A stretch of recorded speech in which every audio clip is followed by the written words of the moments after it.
दाहोद जिला पंचायत की 50 सीटों के लिए उम्मीदवारी पत्रों की जांच के बाद चुनावी तस्वीर साफ हो गई है।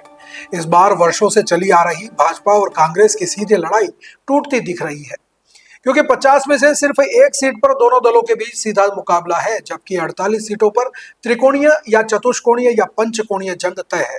भारत आदिवासी पार्टी और आम आदमी पार्टी ने पूरी ताकत से चुनाव मैदान में उतरकर वोट कटिंग की संभावनाएं बढ़ा दी है। झालोद और संजली क्षेत्र की सीटों पर बीएपी ने हॉकी और गेंद चुनाव चिन्ह के साथ मजबूर उम्मीदवार उतारे हैं।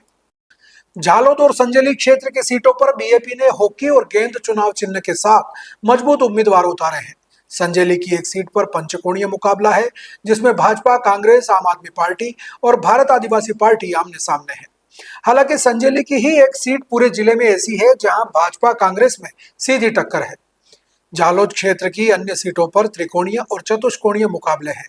लीमखेड़ा क्षेत्र की 3 सीटों पर त्रिकोणीय जंग जमी है। सिंगवड़ की 3 सीटों पर बीएपी के उतरने से मुकाबला चतुष्कोणीय और पंचकोणीय बन गया है। धानपुर क्षेत्र की 4 सीटों पर भी त्रिपक्षीय जंग के चलते मतदाताओं में उत्साह है। गरबाड़ा और देवगढ़ बारिया क्षेत्र में स्थानीय गुटबाजी और निर्दलीय उम्मीदवारों ने राष्ट्रीय दलों की मुश्किलें बढ़ा दी हैं। गरबाड़ा की 3 और देवगढ़ बारिया की 2 सीटों पर निर्दलीय निर्णायक भूमिका में बताए जा रहे हैं। जातिगत समीकरण और व्यक्तिगत प्रभाव वाले निर्दलीय भाजपा कांग्रेस के गणित बिगाड़ सकते हैं। फतेहपुरा और सुखसर क्षेत्र की अधिकांश सीटों पर बहुकोणीय जंग है। यहाँ 5 सीटों पर महिला उम्मीदवारों के बीच कांटे की टक्कर है। जिले की एक भी सीट निर्विरोध नहीं रही, जिससे तय है कि हर वोट के लिए सभी दलों ने पूरी ताकत झोंक दी है। गणित के अनुसार सीधी जंग वाली 1 सीट, त्रिकोणीय जंग वाली 30 सीट, चतुष्कोणीय जंग वाली 15 सीट और पंचकोणीय जंग वाली 3 सीटें हैं।